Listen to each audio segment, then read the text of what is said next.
Thank you for tuning in to the Land and Everything Else podcast. Today, I have a real treat. We get to talk with Steve Myers at Busey. And Steve, why don't you introduce yourself a little bit about who you are, what you do? It's going to be a great conversation today. Yeah, I'm excited to be here. So Steve Myers, I have been in the ag business for about 35 years. My current title is Director of Ag Services, where I oversee professional farm managers and brokers, farm real estate brokers, through our offices, not only here in Champaign-Urbana, but also out of the Leroy, Illinois office, Edwardsville office, and Decatur office. So I kind of want to start today with a little of your background. If you share a little bit about, one of the things we're trying to do in this podcast is talk about land, right? Mm-hmm. And buying land, selling land, transacting land, and who do y'all usually represent? Are you representing the farmer or investors? At what point, who all are all y'all's clients? Yeah.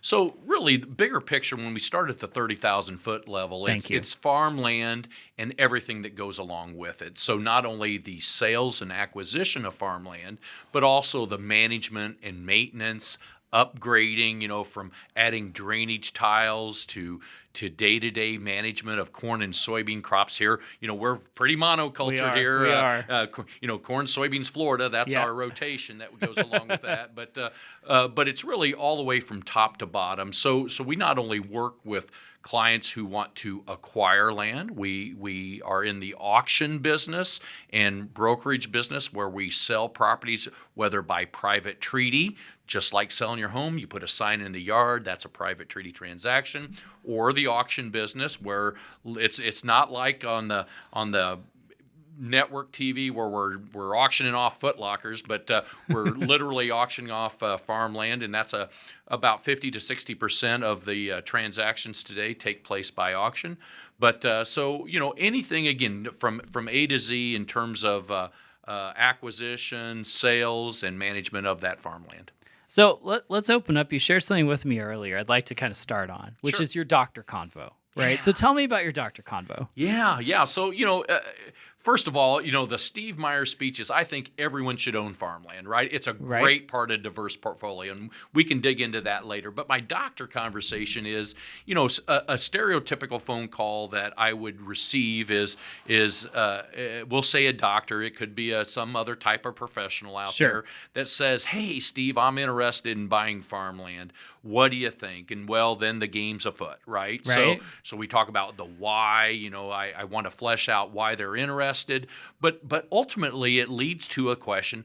Okay, dear sir or ma'am, you buy farmland at $15,000 an acre, and the farmland 2 or 3 years from now drops down to $11,500, and what are you going to do? And it's kind of a tipping point in that interview process, because if that person, that potential investor says, well, I need to get out, I need to sell, I need to get out of this losing position, if you will. If they say that, that's when I try to tap the brakes, because farmland is a long-term play. It's a part of a diverse portfolio, and all of those things. So if they're going to cut and run at the first signs of trouble, we should measure our farmland investment in terms of decades, not in terms of years. Because, and again, if they're in for a quick in and out, it's no different than being a day trader, right? On the S&P or the stock market. We're thinking that folks who are interested in farmland should be thinking of that long term as a part of a diverse portfolio. I love that. So to the end of, you talked a little bit about, different ways of buying farmland, right? How it's a little different than a stock market or a housing market, right? Yeah. So walk me through a little bit about, okay, I'm the doctor and I'm calling and I'm saying, you know what? I think I would like to put, X dollars in my portfolio, X percentage of a portfolio. And we talk, and I have a long-term perspective, right? So you don't, I'm not scaring you away right away. Yep, you're checking my boxes. I'm checking some boxes. So we get to this point of, I guess a couple of questions, right? So at some point, land markets are, I think fundamentally different than stock markets and housing markets, right?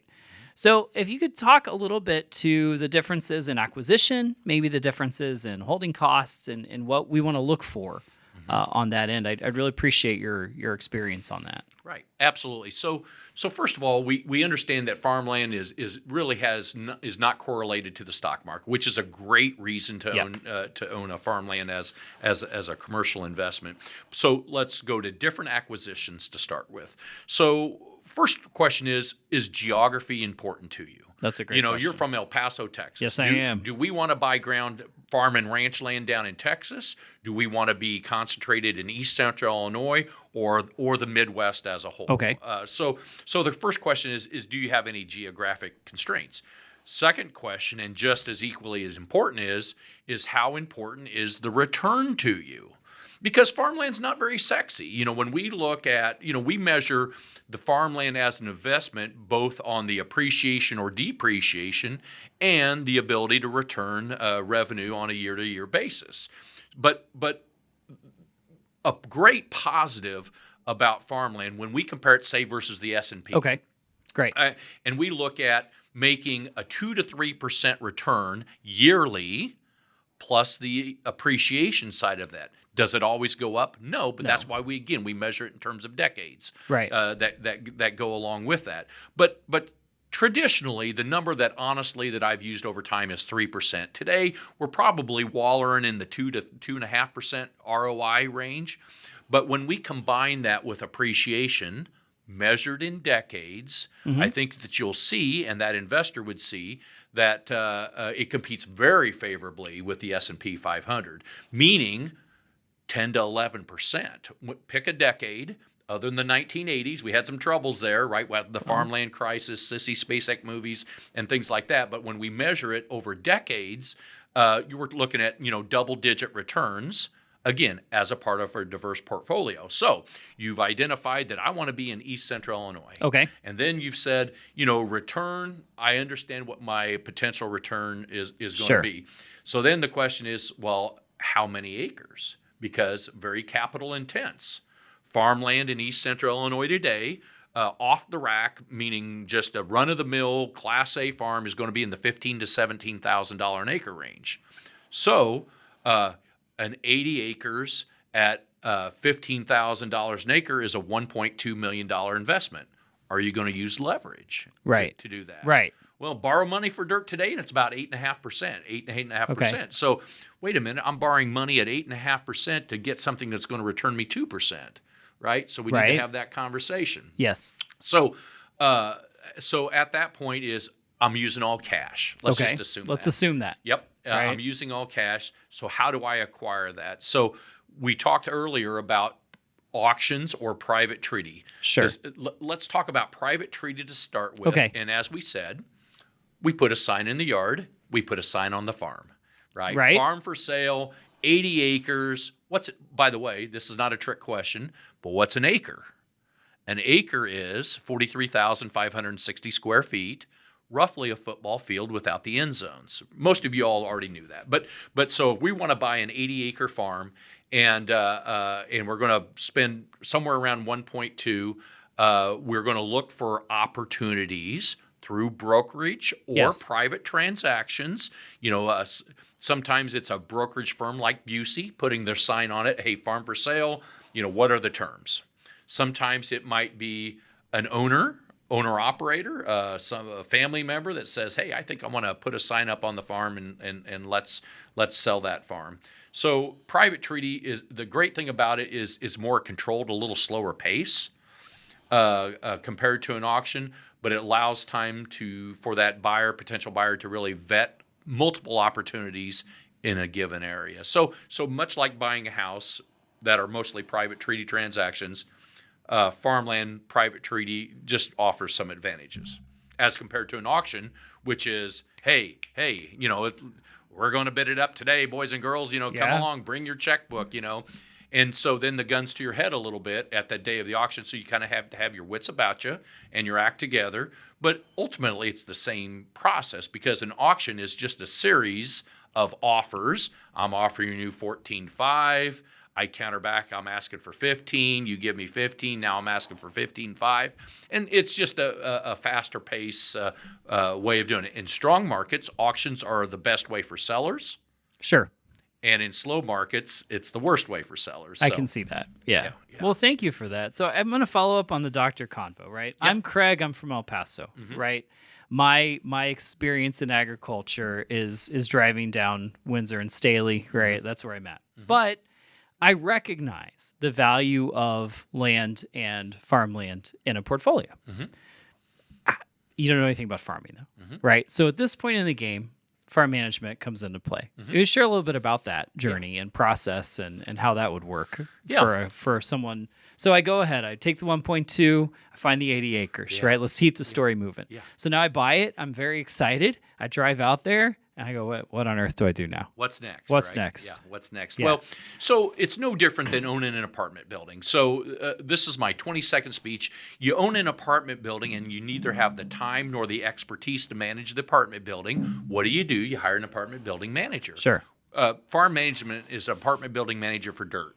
Right? So a farm management firm, secures someone to rent the farm, secures the agreements, makes sure that the farm is maintained, make sure it's producing the return that it was intended or sold to you, Craig. Right? You sold me this bill of goods. But so professional farm management, like what we do at Busey Ag Services, does all of those things. We protect the farmland asset. We oversee the day-to-day for people who either don't have the time or the expertise to do that. So there's other more simplistic means of lease types that a buyer can utilize and without, unless you want to, go to the deeper dive of a cash rental arrangement where a farmer pays X to rent that ground and they grow the crops they want. There are crop share arrangements where, hey, I'm going to share as the landowner in the risk and reward of raising corn and soybeans. There's custom farm arrangements where I, as a landowner, am going to take all the risk of growing that corn and soybean crop. So there's just different arrangements that are out there. Well, that's really good to know. And I guess let's look back on your career a little bit and tell me when you've seen some really successful transactions, right? Like what characteristics went into those buyers? When it went into people that said, I'm going to buy a piece of land. I will hold it for the decades that we talked about and I'll have a positive experience. What if you can look back and think of those transactions, share a little bit about kind of what goes into that personality, maybe what goes into that type of investor. Yeah, for folks who are consistently in the farmland market, it's no different than buying stocks. A dollar cost averaging person might be, So Mrs. Myers and I bought our first farm. This is a true story. Back in 1990, I had to borrow $1,000 from my father because I didn't have enough money to even for the down payment. But I knew this is the place I wanted to be, for example. And so when you make that purchase and you start going down that road, it's what are your realistic expectations? What are your expectations as an owner of farmland for what do I want to hand down to my kids, legacy type planning and things like that. So, I think the question is how do you be successful? You fully vet it. We just don't run out into a crowd and say, today's the day to buy land, right? And no different than, would you spend more money trying to buy your new plasma screen TV or to buy your farmland, right? So to go through the process of fully vetting, and that includes local markets, what is the underlying asset in terms of soil types? Where are my potential trapdoors in terms of ownership? What are some potential windfalls? Solar farms, wind farms, things like that. What are my potentials? But to answer your question is to fully vet that investment, just like you would fully vet any other investment, knowing that it's going to be a pretty narrow scope that you live in, right? Right. But to fully vet the process, and there's a lot of folks like myself, Busey Ag Services, to help understand that in our doctor conversation here. But the satisfied people, to find full satisfaction is you look back on it and say, I knew exactly what I was getting into. Didn't mean it turned out well or poorly, but I knew exactly what I was getting into. So you just vet it and ask all the questions just as you would in any transaction like buying your own home. That's fantastic. I'd like to kind of pivot a little bit on current events. We are coming out of a relatively cheap interest rate environment, right? Maybe artificially so, but we had a long stretch in there where money was cheap.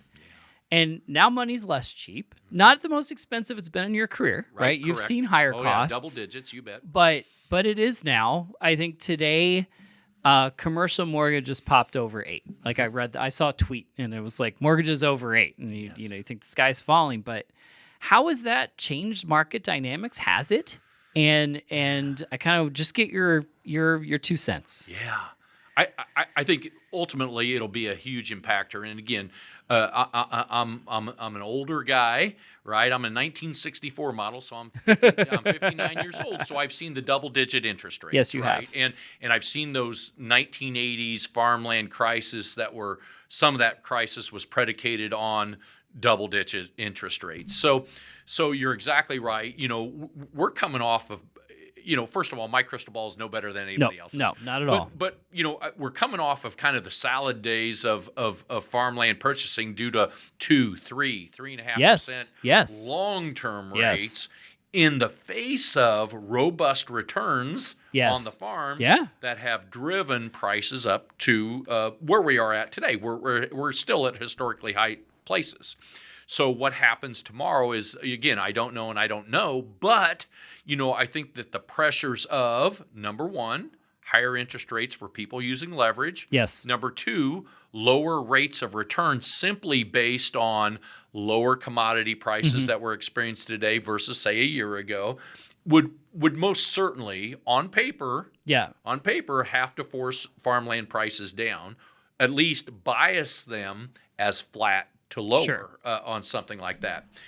Currently, in 2023, we have some piles of cash that we need to work through, meaning our ag economy has been so robust the last couple of years. I think that we've got some pent-up demand. I do. That's out there in that market now that has kept those prices, I'm not going to say artificially, it is what it is, but kept those prices higher. But longer term, to see what the pressure of those 8+% interest rates, to see what that pressure of, instead of having $400, $500, $600 net returns back to 2 or 3, something more traditional, $200, $300, $400 net returns, most certainly, in my opinion, has to put pressure on the market. Well, I think it does. I think you do have, pent up institutional demand and more and more retail demand in the alt space too, right? And that, at the end of the day, we can create some really fancy derivatives and really great commodity products, and we can put them in private equity or hedge funds, and we can sell limited partnership shares. But at the end of the day, there's a farm behind that. Yeah. Quite often, right? There's like a real tangible piece of land. Right. And I think one of the things we're trying to communicate with the world around us is like understanding, right? Like that little piece of land, somebody owns it. Oh, absolutely. And somebody else farms it. Right.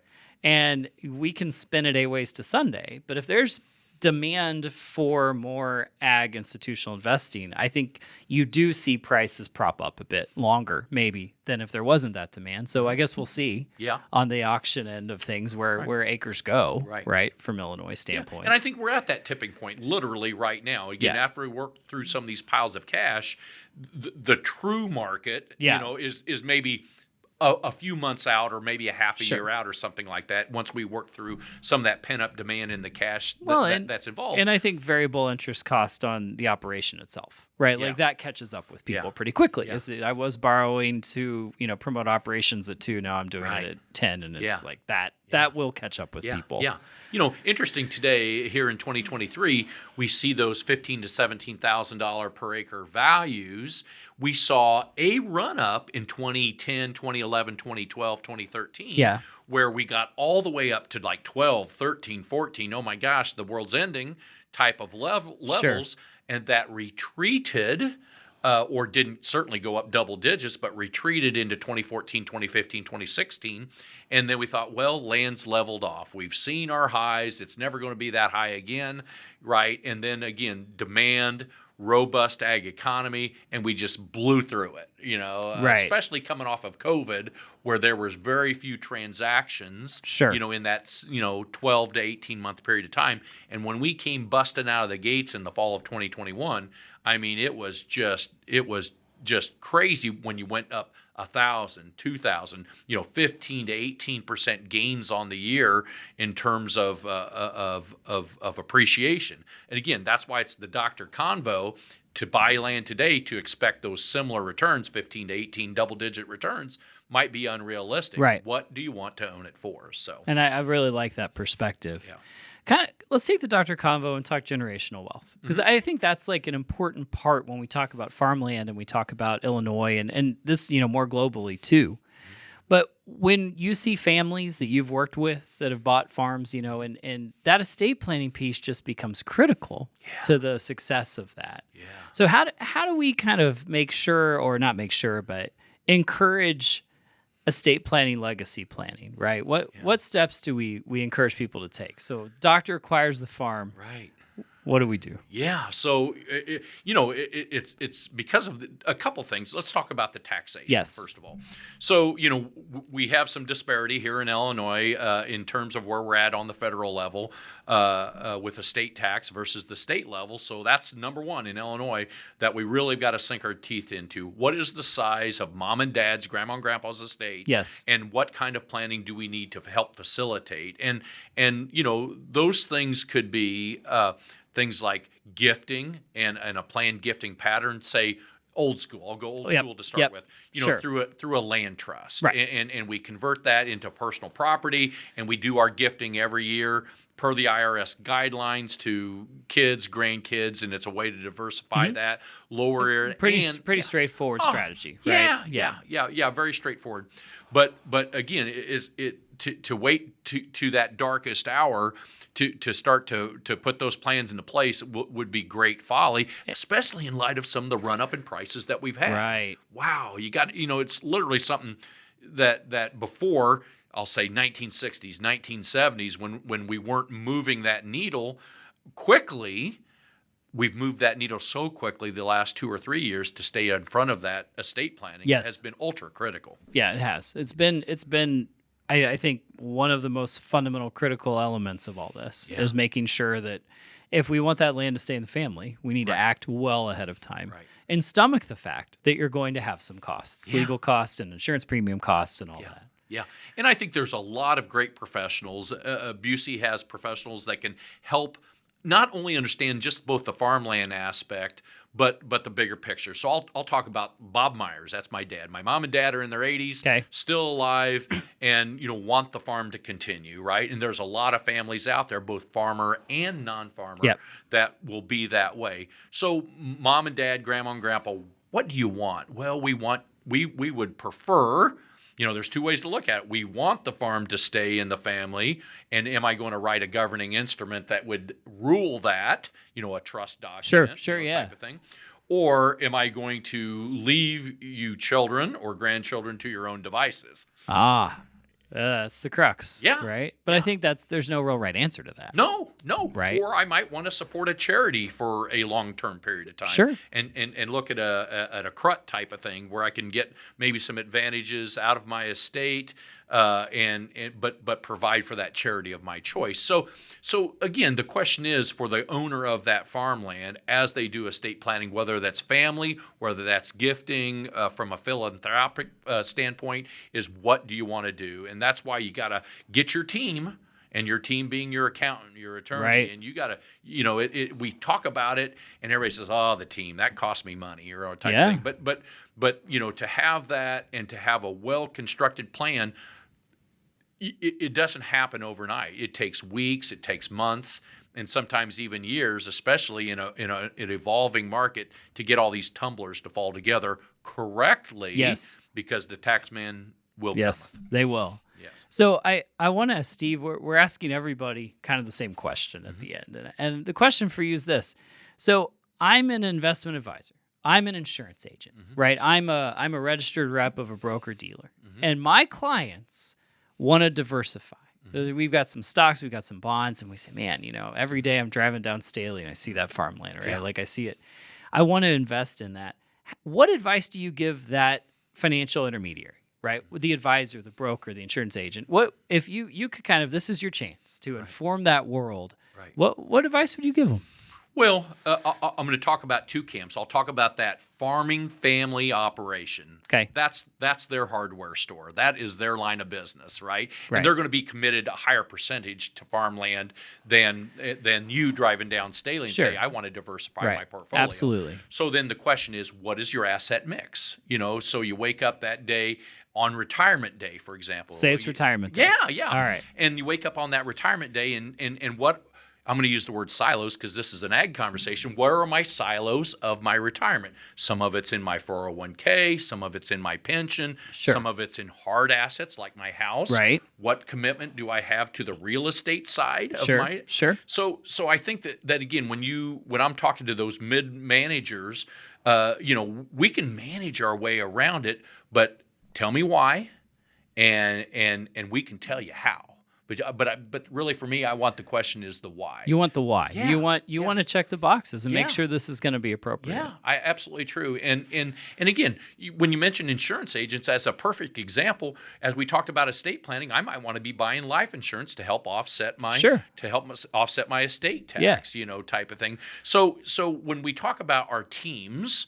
And our teams are very diverse. It's not just your lawyer. It's not just your accountant, but it can include your insurance agent and say, hey, we need to bring that wealth of knowledge that each people have in their individual field of professionalism and really get it on there together. But to answer the question why, then we got something to build upon. Steve, I really appreciate your wisdom and insight today. This has been awesome. Fun. I enjoyed it very much. Thanks for talking with us. Thank you.